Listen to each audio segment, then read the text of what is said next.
Mitra-mitra pemirsa dongeng Mang Guru, wanci geus manjing sariak layung, anon poe siga nu geus teu sabar, hayang gera nyumput dina tonggong gunung, lir anu teu wasa, pikeun nyaksian saurang manusia anu keur ngalempreh, aya tangan pangawasa, kalayan diceungceurikan ku dua urang lalaki.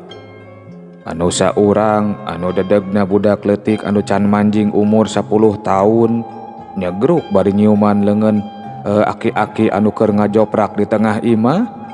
Anu saurang deui inghak-inghakan dina tunjangeun.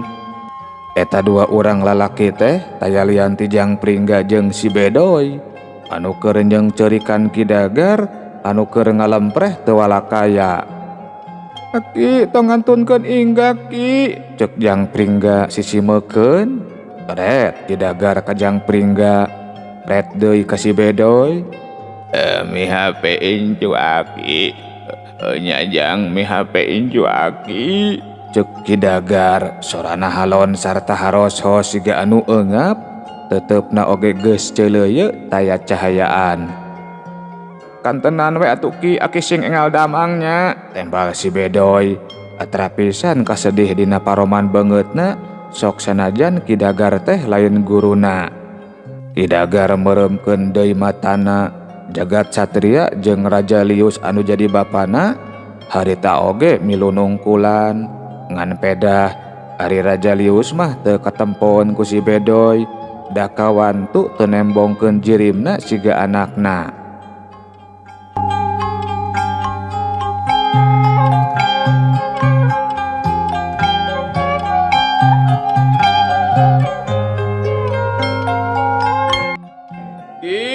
Aki, ieu abdi dongkap Ki.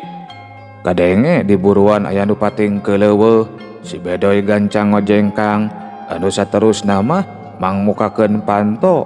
Ari jagat satria mah langsung ngiles deui teu nembongkeun jirimna.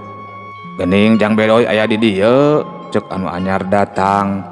Anu teteh si Wahyu anu dituturkeun ku si Rido katut ku babakan ledok, rada ngajenghok nempo si Bedoy anu ngajanteng dina lawang panto teh. Si Wahyu anu dituturkeun ku si Rido jeung ku babakan ledok gura giru asup ka jero imah, ngajenghok deui wae si Rido jeung si Wahyu sabab di jero imah kasampak geus aya Jang Pringga, tapi teu dijieun pikir sabab perhatian si Rido jeung si Wahyu dina mangsa harita leuwih museur ka Ki Dagar anu keur ngalempreh teu walakaya. Ari ku babakan ledok anu asup pang pandeurina memeh nyamperkeun Ki Dagar teh, sok nunda heula buntelan anu dibawana. "Ki, Aki teh kunaon Ki? Aki hapunten abdi joledar ka Aki." Si Rido jeung si Wahyu pating salegruk sajeroni ngagalentoran Ki Dagarna teh. Ari Jang Pringga anu pindah kana lahunan bapana can eureun ceurik bari nyambat Ki Dagar anu kungsi ngatik ngadidik tur mikanyaah ka dirina. Ari Ki Dagar mah ukur unggeuk sababaraha kali siga nu geus taya tangan pangawasa.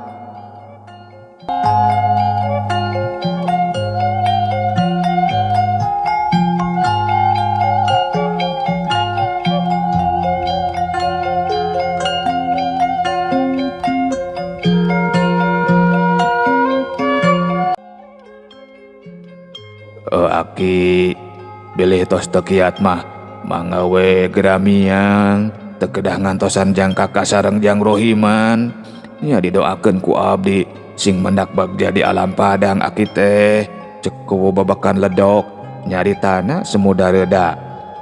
Katembong imut saulas mapaesan paroman Kidagar.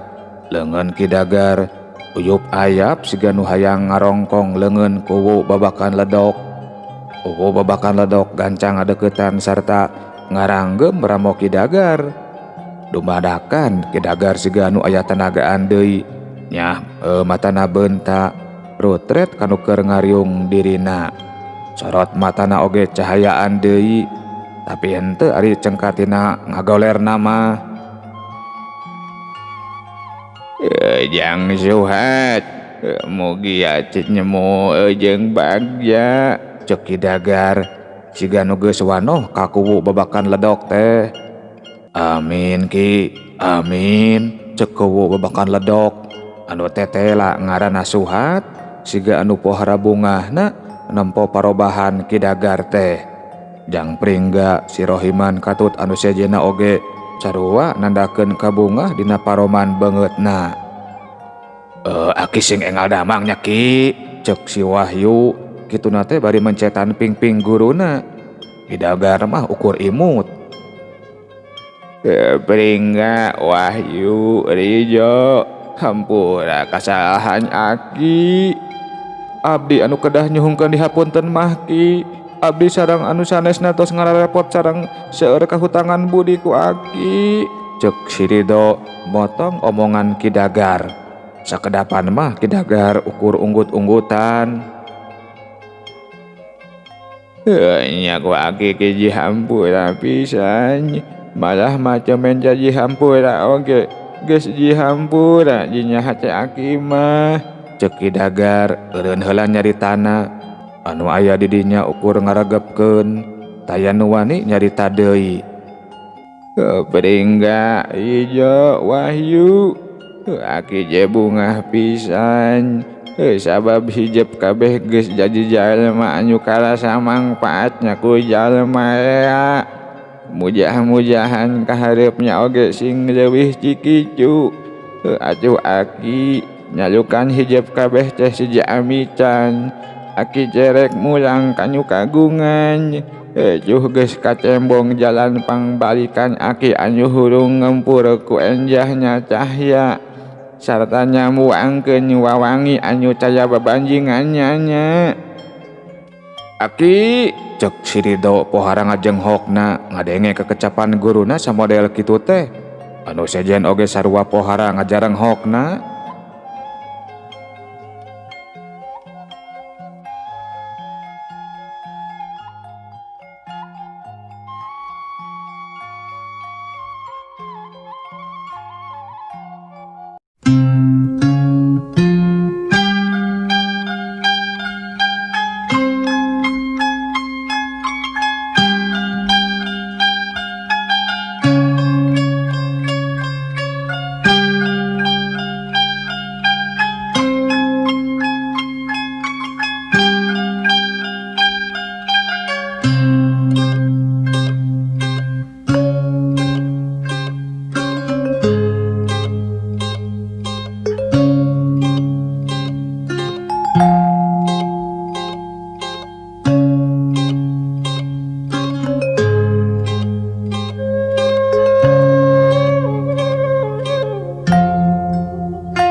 Dijoangkeun anjeun kabeh cing baragja di dunya jeung di akhiratnya, sing kaparanggih jati diri jeung pangbalikan anu sajati.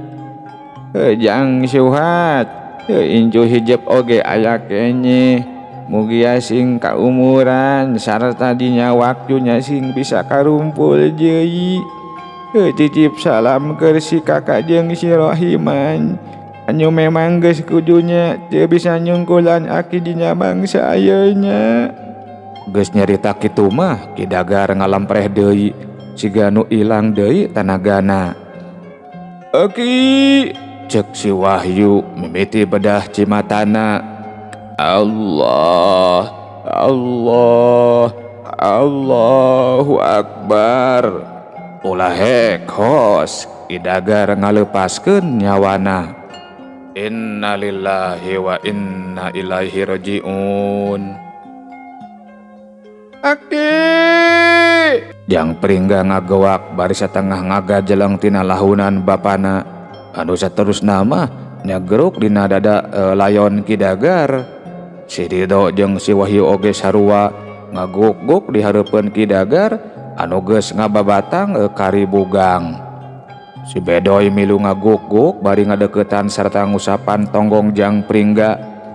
Iwal ku Wusuhat anu katembongna rada teger teh sabab di satukangeun nalangsana ku maotna Kidagar teh aya harepan jeung kabagja anu pohara gedena. Sangadengena kekecapan Kidagar anu ngabejaan yen incuna masih keneh aya di kieuna. Sok sanajan kitu ari cimatana mah keukeuh milu ngalembere teu bisa ditahan-tahan.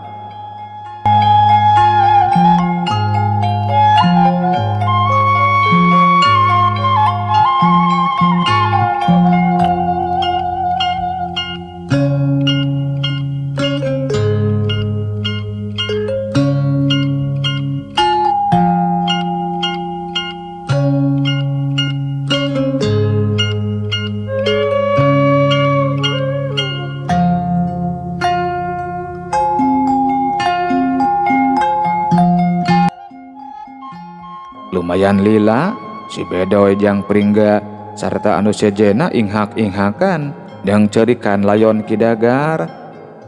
Geus Jang Ridho Jang Wahyu tong diceung-ceurikan wae karunya.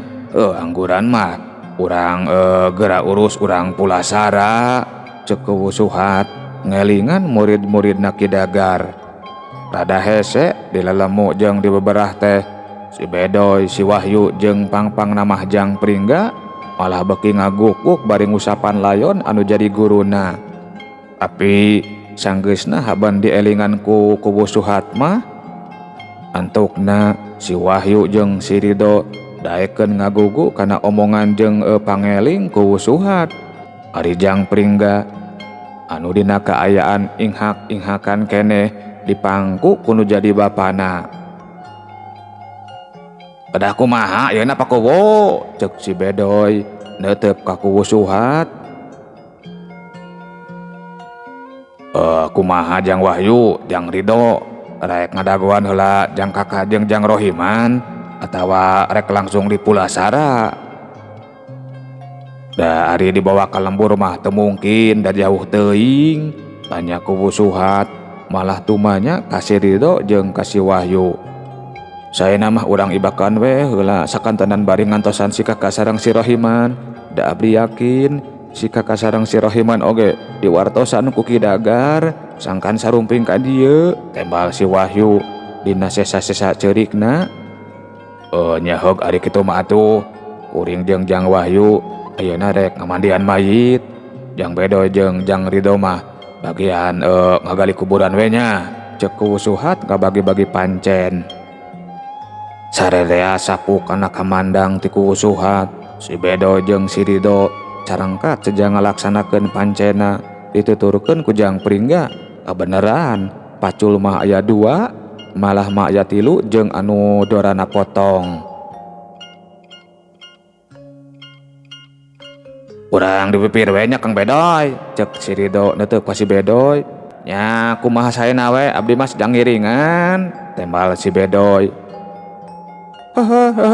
Ulah mang, mending oge diburuan, cek Jang Pringga nyelengkeung. Tak kedapan mah si Ridho ukur ngahuleng siga nu keur nimang-nimang kamandang ti Jang Pringga. Nya atuh urang diburuan we nya, antuk nama si Ridho sapuk kana kamandang Jang Pringga. Gedig tiluanana muru-buruan, sanggeusna leuwih ti heula nyiapkeun obor awi aya kana opatna. Nya da geus peuting araroek. Keke nah gening, ceuk si Ridho pohara ngajenghokna sanempona gunungan taneuh di buruan. tetalangke gancang ti luarna muru gundukan taneuh bagi ngajenghok deui wae sabab tetela di buruan geus aya taneuh meunang ngagali. Waduh, saha nu ngagalina nya? Cek si Ridho. Panonna teu ngiceup-ngiceup nampo taneuh anu geus digali kalayan rapi. Si Ridho jeung si Bedoy pating haruleng. Ku uing jeung ku Bapak Uing aya sora anu kadengena ngan ukur kujang pringga anu tetela sorana Jagat Satria. Sanggeusna diomongkeun ka bapana jeung ka si Ridho, antuk nama si Bedoy unggut-unggutan. Saha Jagat Satria teh ga? Cek si Ridho semu kerung. Bangsa jin baladna si Ingga. Tapi tos we lah perkawis eta mah teu kedah kapapanjangan. Mending ge ayeuna mah urang ngadambal tetanggar makamna. Embal si Bedoy semu kapaksa. Sakedapan mah si Ridho ukur hulang-huleng. Tapi teu lila kituna teh gancang nuturkeun si Bedoy jeung Jang Pringga anu geus ngojengkang rek neangan kai pikeun bahan nyieun tetengger.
Ari Kuwu Suhat jeung si Wahyu sanggeusna ngamandian layon Kidagar teh langsung wae layon Kidagar dibawa deui ka tengah imah. Kuwu Suhat gancang nyokot gembolan anu dibawana anu tetela eusina boeh jeung minyak seungit ngahaja mawa nu kitu sabab sangadengena caritaan si Wahyu jeung si Ridho anu nyaritakeun impianana anu sarua. Geus teu we dina hatena Kuwu Suhat mah yen eta ngimpi teh lain sangimpi-ngimpina tapi minangka bewara jeung panggero ti Kidagar anu tangtuna oge teu leupas tina kersa sareng kawasana ti mantenna.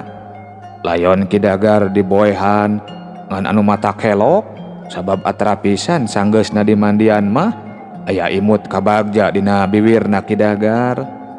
Subhanallah. Ukur kecap eta anu kaluar tina letah Kuwu Suhat jeung si Wahyu. Sanggeusna layon Kidagar diboehan sarta diminyak seungitan, Kuwu Suhat mingpin doa sabisa-bisa kana langsa murag-muragkeun deui cimata pang-pangna pisan mah pikeun si Wahyu anu jadi muridna Kidagar. Nu bener sia nyarita teh koplok. Agi. Kadenge sora anu raribut di buruan. Kuwu Suhat jeung si Wahyu pating curinghak gancang muru kaburuan. Pak Kuwu leres Kidagar teh parantos ngantunkeun, tanya si kakak anu tetela karek narepi kadinya. Nya jang kakak, itu layona tos diibakan, kari nyolatkeun jeung ngurebkeun, tembal Kuwu Suhat datar. Aduh Ki, ya Allah Gusti Aki. Dak dumadakan cimata si kakak bedah sapada harita. Si Rohiman oge sarua ngaguk-guk bari gagancangan rek muru ka jero imah. Oke lah ari ieu ku dahlan kunaon? Tanya Kuwu Suhat di kerong-kerong nempo Kuwu dahlan anu dina kaayaan kapiuhan sarta pipina geuneuk siga tapak ngababuk. Panjang cariosna Pak Kuwu, tembal si kakak kituna teh bari setengah ngadupak Kuwu Suhat sabab ngahalangan jajalanan. Si kakak jeung si Rohiman satengah paheula-heula arasup ka jero imah. Aki. Pagowo, mana layon aki teh pagowo? Cek si Rohiman jeung si kakak patingkeul leuweuh ti jero imah. Kubu Suhat si Bedoy jeung anu sejena urang kerung ngadenge kekecapan si kakak jeung si Rohiman teh. Sanggeusna mere parentah ka si Bedoy jeung ka si Rido pikeun ngagotong ku Dahlan. Kubu Suhat gura-giru nyampeurkeun si kakak jeung si Rohiman ka jero imah, dituturkeun ku si Wahyu jeung Jang Pringga. Kubu Suhat jeung si Wahyu pohara ngagarebegna sabab layon Kidagar geus eueuh ngan ukur kariboehna. Bieu teh aya keneh di dieu. Aduh, ka mana atuh nya? Halah, kumaha ari geus kieu atuh? Aki di mana Ki? Cek Jang Pringga rurat reret kasebudreun rohangan imah. Kubu Suhat jeung anu sejena jadi tagiwur. Teu lila antarana si Rido jeung si Bedoy pating kurunyung bari ngagotong ku Dahlan anu masih keneh dina kaayaan kapiuhan. Dahlan digolerkeun di tengah imah satengah teu dipalire. Ari ku Dahlan mah sarerea malah dieuweuh nareangan layon Kidagar anu ngiles teuing ka mana. Ga tanyakeun ka si Jagat Satria bisi dibawa ka lemur, cek si Bedoy ngareret ka anakna. Ari anu sejen mah ukur pating kararung sabab teu ngarti kena kekecapan si Bedoy. Duka cenah Pak, pan tadi ge sami nuju di buruan manggalikeun taneuh. Embal Jang Pringga. Saha si Jagat Satria teh Jang Bedoy? Cek Kubu Suhat teuteup pinuh ku pananya. Abeh mata malencrong ka si Bedoy. Teu bisa kukumaha deui. Ngandarak-dak we si Bedoy nyaritakeun saha Jagat Satria anu sabenerna. Komo sanggeusna si Bedoy nyaritakeun lalampahan dirina jeung Jang Pringga anu ngan ukur sakiceup mata ngajugjug ka eta tempat alatan di bawah hiber ku Jagat Satria mah. Kabingung kana langsa kapanasaran kahelok mapaesan wangkongan jalema-jalema anu keur araya di imahna Kidagar. Euleuh mitra kaum dangu rupina waktos daparantos seep insyaallah sanes waktos ieu dongeng urang teraskeun deui. Rupina dina waktos ajeuna Mangguru ngadongengna mung dugi ka dieu heula. Mangguru si Jamit mung kuramit mundur. Billahi taufik wal hidayah. Wassalamualaikum warahmatullahi wabarakatuh. Cagah per meos.